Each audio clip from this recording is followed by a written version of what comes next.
Xoş gördük. Bu təhlildə biz sizinlə, bəli, elə məhz sizinlə birlikdə iqtisadiyyatla bağlı o hamımızın doğru bildiyi ən böyük yanlışları alt-üst edəcəyik. Gəlin çox sadə, amma bir o qədər də vacib bir sualla başlayaq. Necə düşünürsünüz? Mərkəzi banklar sadəcə fasiləsiz şəkildə kağız pul çap edən darıxdırıcı maşınlardır. Yəni, bir düyməyə basırlar və pul gəlir. Əgər indiyə qədər belə düşünmüsünüzsə, diqqətinizi tam mənə toplayın. Çünki bugün öyrənəcəyiniz məqamlar maliyyə sisteminə baxışınızı sözün əsl mənasında tamamilə dəyişəcək. Baxın, əsl sir tam olaraq buradadır. Müasir mərkəzi bankçılıq əksəriyyətin düşündüyü kimi arxa planda səssizcə işləyən mexaniki bir pul çap etmə prosesi zad deyil. İnanın mənə, heç yaxınından belə keçmir. Bu, əslində yüksək riskli, çox incə və həssas bir insan psixologiyası oyunudur. Yəni, iqtisadiyyatı idarə etmək, quru, darıxdırıcı rəqəmlərdən daha çox kütlələrin qərarlarına, sizin, mənim inanclarımıza və davranışlarımıza təsir etmək sənətidir. Deməli, gəlin elə birinci böyük yanlışımızdan, müstəqillik illüziyasından başlayaq. Bizə həmişə deyirlər ki, Mərkəzi Bank müstəqil qurumdur, elə deyilmi? Bəs bu nə qədər realdır? Tarix bizə eyni acı dərsi özü də dəfələrlə öyrədib.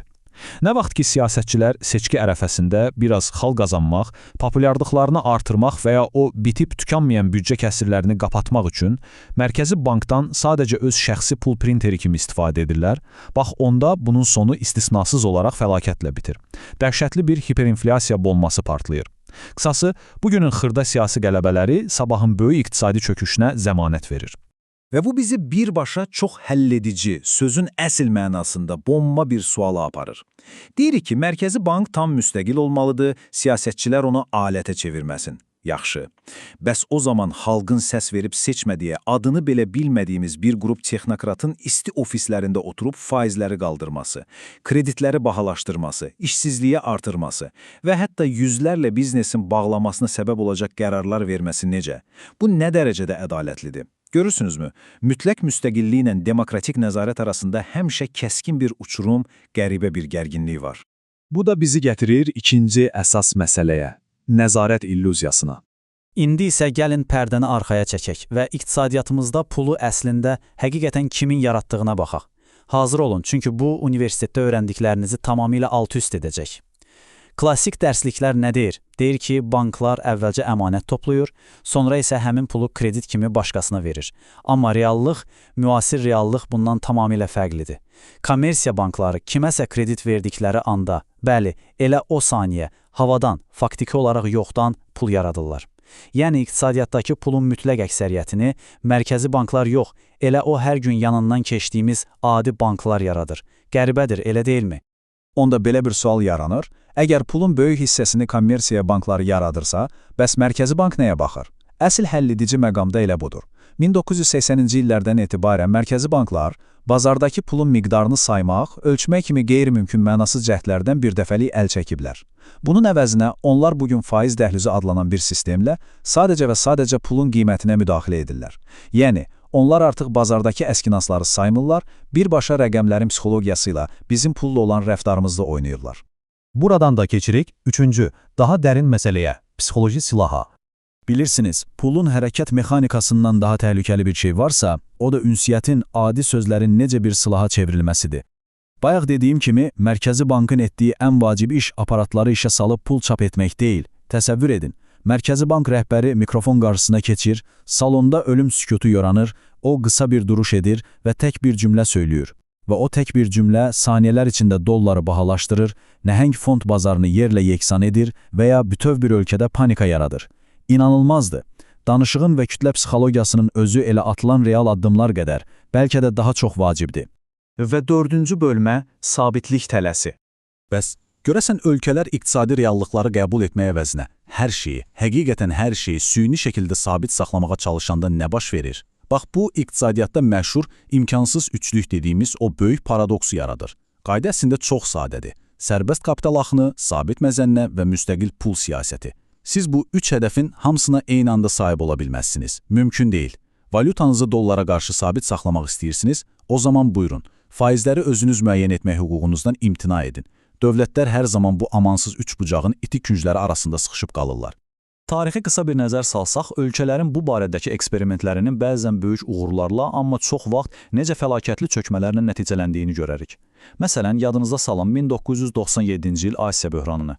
Bəzi dövlətlər milli valyutalarını xilas etmək naminə faizləri o qədər absurd dərəcədə qaldırdılar ki, şirkətlər kütləvi şəkildə iflas etdi, bütün bank sistemi darmadağın oldu. Və ya Argentina 2001-ci ildə valyuta şurasının çökməsi ölkəni fəlakətli bir devalvasiyaya sürüklədi. Bir sözlə, bəzən bir valyutanı süni şəkildə xilas etməyə çalışmaq elə bütöv bir iqtisadiyyatı öz əllərində boğmaq deməkdir. Bu məqamda gəlin çox maraqlı, hətta biraz da qəribə bir anlayışa, etibar et xalına baxaq. Əvvəllər ağır hiperinflyasiya travması yaşamış ölkələr var, məsələn, Bolqaristan kimi. Onlar öz daxili institutlarına o qədər etibar etmirlər ki, İnanın, könüllü olaraq öz mərkəzi banklarının səlahiyyətlərini əllərindən alırlar. Adamlar rəsmən elan edirlər ki, ölkədə çap olunan hər bir milli valyutanın arxasında avro ehtiyatı dayanmalıdır. Yəni onlar inamı daxildə yarada bilmədikləri üçün onu xaricdən, Avropadan faktiki olaraq idxal edirlər. İqtisadçıların çoxu buna tamamilə haqlı olaraq Mərkəzi Bankın intiharı deyir, çünki qurum özünün ən təməl klassik funksiyalarından məhrum olur. Nəticədə nə alınır? Rəsmi kağız üzərində baxanda Bolqaristan kimi ölkələrin öz milli pulları, mərkəzi bankları var. Amma reallıqda, yəni de facto olaraq onlar bir növ kölgə Avrozonanın sakitcə bir parçasıdırlar. Məzənnə tam sabitdir, faizlərə isə onlar yox, uzaqdakı Avropa Mərkəzi Bankı qərar verir. Kiçik iqtisadiyyatların biraz sabitlik və xarici investorların inamını qazanmaq üçün öz suverenliklərindən necə asanlıqla imtina etmələri həqiqətən də qəribədir, elə deyilmi? Bu, iqtisadiyyatın ən amansız paradokslarından biridir. 5-ci bölməyə keçək, inflyasiyanın hədəflənməsi. Görəsən bu həqiqətənmi uğurdur, yoxsa sadəcə dahi bir marketinq? İndi isə gəlin mərkəzi bankların ən məşhur, ən çox sevdikləri alətə baxaq. Bəlkə də hər yerdə eşitmisiniz. Hədəfimiz inflyasiyanı 2% səviyyəsində saxlamaqdır. Amma heç düşünmüsünüzmü, niyə məhz 2%? Niyə 1 yox, 3 yox və ya ən məntiqisi, niyə 0% yox? Məgər qiymətlərin ümumiyyətlə heç qalxmaması, hər şeyin stabil qalması ən ideal ssenari deyilmi? Niyə onlar qəsdən hər şeyin ildə 2% bahalaşmasını istəyirlər? Məsələ burasındadır ki, sıfır inflyasiya və ya deflyasiya, yəni qiymətlərin davamlı olaraq ucuzlaşması iqtisadiyyat üçün əsl kabus, əsl qara delikdir. Yaponiyanın illərdir qurtula bilmədiyi o məşhur problemi xatırlayın. İnsanlar mağazada qiymətlərin getdikcə ucuzlaşdığını görəndə nə edir? Deyirlər ki, hər işi bugün almıram, sabah onsuz da daha ucuz olacaq. Nəticədə xərcləmələr dayanır, istehlak donur, istehlak dayanında şirkətlər pul qazanmır, qazanmayanda işçilər ixtisar edirlər, investisiyalar durur, maaşlar donur və iqtisadiyyat yavaş-yavaş ölür. Bax buna görə də o 2%lik xırda inflyasiya əslində mərkəzi bankların qəsdən yaratdığı, bizi xərcləməyə məcbur edən həyati bir uğur hekayəsidir. Amma gəlin razılaşaq ki, bu 2% qaydası hər ölkədə, hər şəraitdə eyni cür işləmir. Xüsusilə də inkişaf etməkdə olan ölkələrdə. Baxın, inflyasiya həmişə çoxlu pulun az miqdarda mal arxasınca qaçması demək deyil. Əslində yox.